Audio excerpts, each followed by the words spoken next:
Bem, meus amigos do Vale do Ribeira, estou recebendo hoje no Espaço da Saúde o Dr. André Moreira, CRM 96971, para o nosso bate-papo. E é claro, vamos começar com o Novembro Azul. Novembro Azul, o que é o Novembro Azul? Muito bom dia, amigo ouvinte. Bom dia, doutor Cristiano. E Novembro Azul nada mais é do que uma forma, né, de você exaltar que o homem deve se cuidar, o homem deve prestar atenção na sua saúde, principalmente no que é o cerne dessa campanha, que é o câncer de próstata. A campanha, né, do Novembro Azul, como o senhor colocou, chama a atenção para a saúde do homem, que não é só a próstata, né? Lógico, pressão, colesterol, glicemia, mas em especial o novembro é a próstata. E, é claro, tem aquelas orientações, né?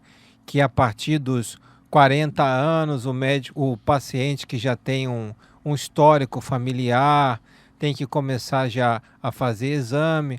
A partir dos 50 anos, o toque também. E acompanhar para ver se tem alguma evolução, alguma anomalia, como um rastreio do câncer de próstata. E queria ressaltar aqui que o Ministério da Saúde, né, fez uma campanha no dia 5 de novembro, num jogo de futebol, sobre o Novembro Azul e falando sobre a importância, né, do homem se cuidar. Pegaram um jogo de futebol, já que é uma coisa que os homens gostam, né? Então atingiu em cheio o público masculino. Importante também, doutor, dizer que o câncer de próstata descoberto de início, a pessoa tem chance de cura muito alta, né?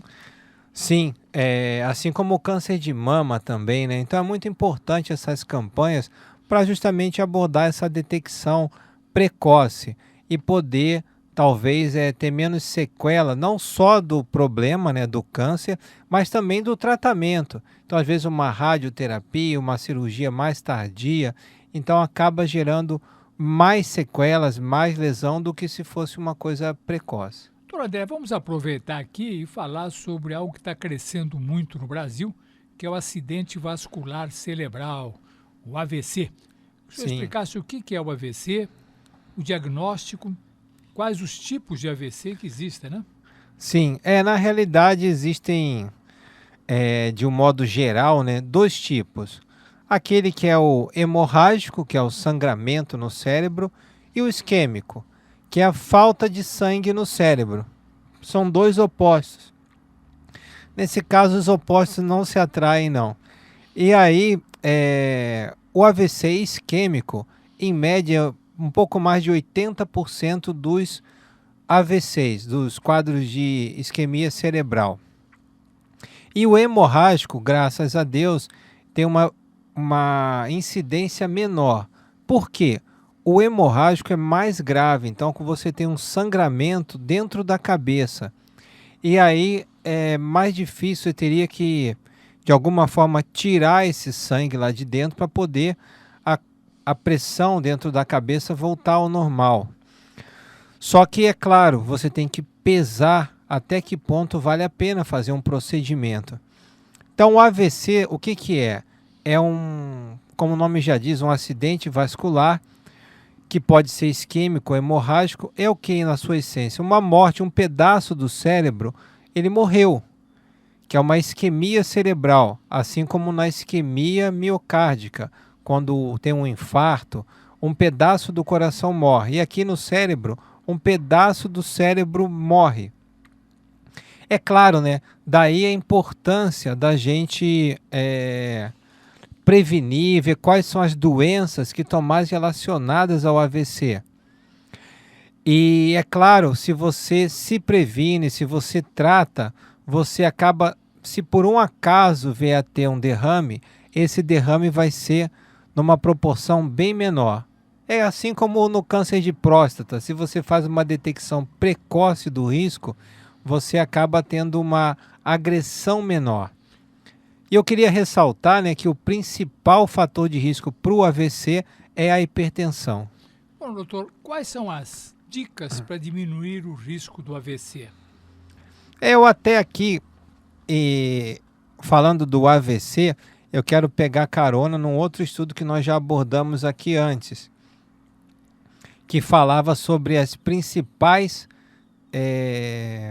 comorbidades, os principais fatores de risco para a doença isquêmica, que dizia que 80% das causas do infarto seriam evitáveis. Aliás, minto, 90% das causas de infarto seriam evitáveis.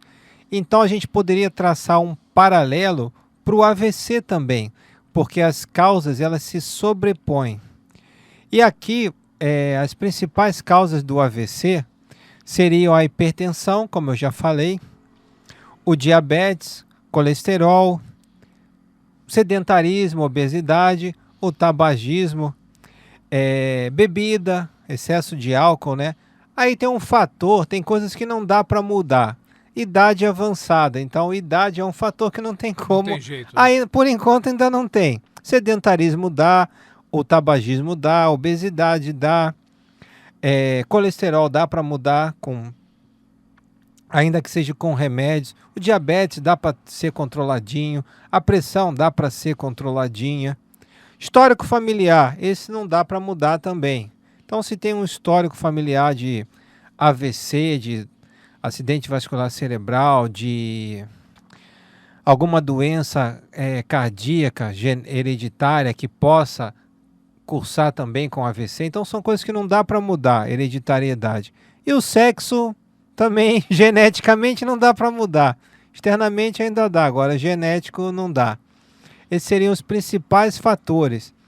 E é só para ressaltar ainda, como o Ministério da Saúde fala aqui, estima-se, né, que a incidência será de 18 milhões de casos de AVC no mundo.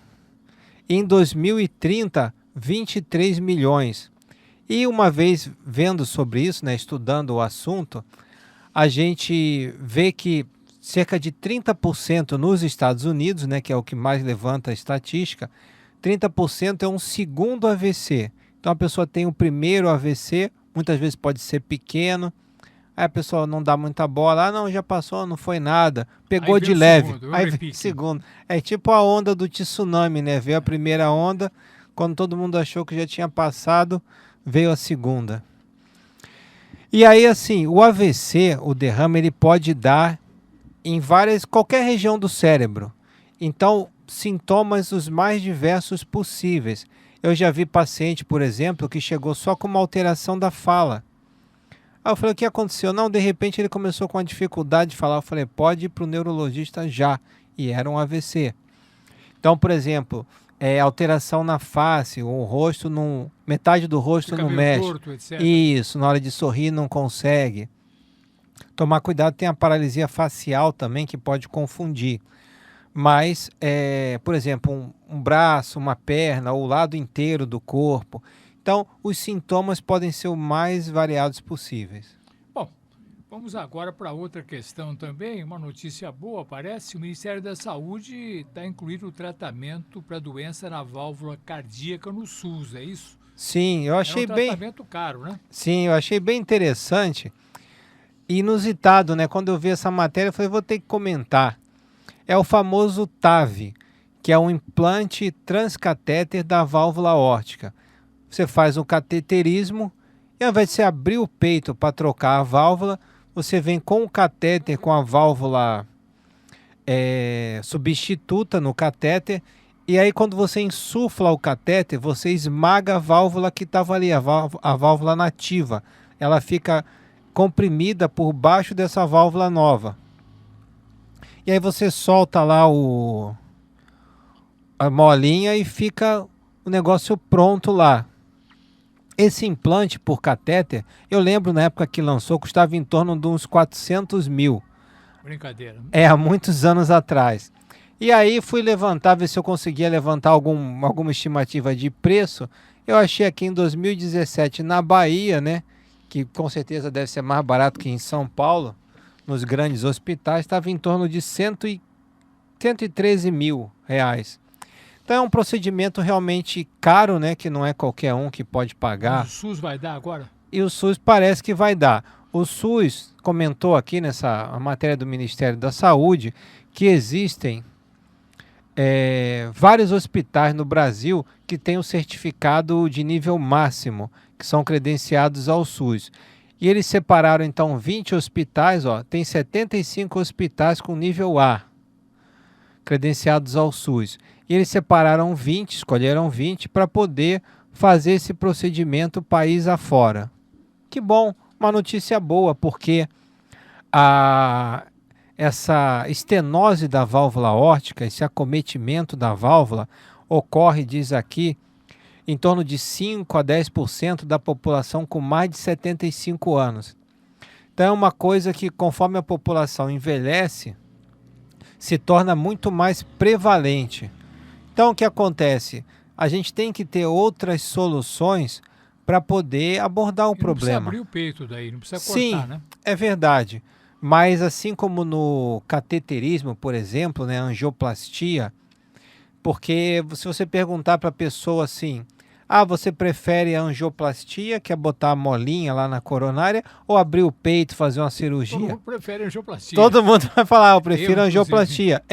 Só que aí se você contar para a pessoa que o risco de morrer nos dois procedimentos é igual, só que a cirurgia dura em média 10 anos e a angioplastia dura em média de 5 a 7 anos. Então, quer dizer, muitas vezes a cirurgia é um procedimento definitivo, não tem que mexer mais. E a angioplastia você pode ter que continuar mexendo ao longo dos anos. Então, aí você já abre mais o pensamento para Mas tem uma poder... molinha que dura mais, né? Sim, é com o estente farmacológico. Só que aí tudo é questionável, né? Aí você tem que tomar mais anticoagulante, por incrível que pareça. E se tiver que, nesse ínterim, fazer outros procedimentos, já fica difícil, porque você é obrigado a tomar Muito anticoagulante. Isso, o antiagregante plaquetário, no caso. É complicado, mas tá aí. Bem, boas notícias, né? sim. E boa orientação também, importante, que o AVC é terrível, né? Sim, sem dúvida. Muito complicado. E tudo isso sempre caímos na mesma conversa, né, doutor? Importante não fumar, importante se alimentar bem, controlar a pressão. Sem dúvida. Colesterol, glicemia. Diabetes, tudo a mesma coisa. Tá aí, doutor André, como sempre, trazendo assuntos interessantes. Microfones da 99 para suas considerações finais, prometendo retornar na semana que vem. Mais uma vez, só tenho a agradecer. Espero que você que está aí nos ouvindo tenha gostado. E, na realidade, assim, o que eu percebo a cada dia, né, é que as pessoas se preocupam. Tenho medo de morrer, tenho medo de ter um derrame, tenho medo de ter um infarto. E como é que você vai abordar isso? Não adianta só ficar com medo, então vamos tomar atitude. Como o senhor mesmo falou, fazer atividade física, alimentação saudável, etc, etc. Até semana que vem. Muito obrigado, semana que vem tem mais.